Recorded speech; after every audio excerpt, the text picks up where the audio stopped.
So not many people understand the loneliness factor, the alone or being alone or whatnot. Most people think, well, oh, this girl is like so alone within herself, like she never has anybody, she hardly has any friends. But there's so much peace with that. Part of my weight loss journey, I've been craving to lose this weight because I feel like it's pounds that I've eaten myself into because I was lonely. But as I look at myself in the mirror, I see the pounds that I've shed off, and it's like that loneliness feeling is gone.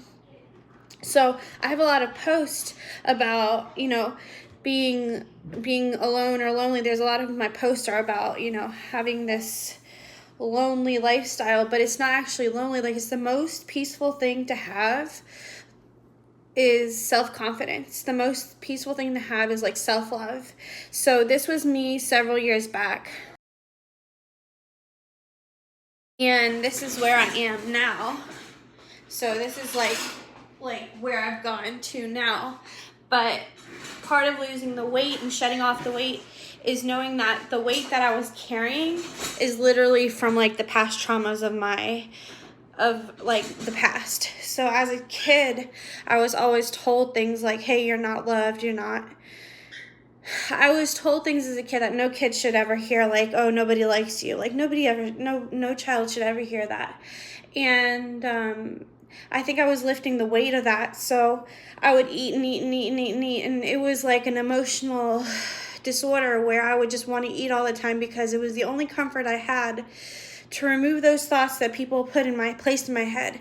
Until you learn the art of self-love, like loving yourself for who you are, you don't find value in other people. You don't find value in the small things in life. You don't find value in like healthy things in life. Until you understand, like, I have the fountain of youth. I'm 36 years old and people still confuse me for 20. I don't know how I look 20s. Like, I mean, I'm still in my 20s when I've dealt with a lot of trauma. Like, I've seen a lot of people with trauma-filled faces, the lines and the wrinkles and the grumpiness.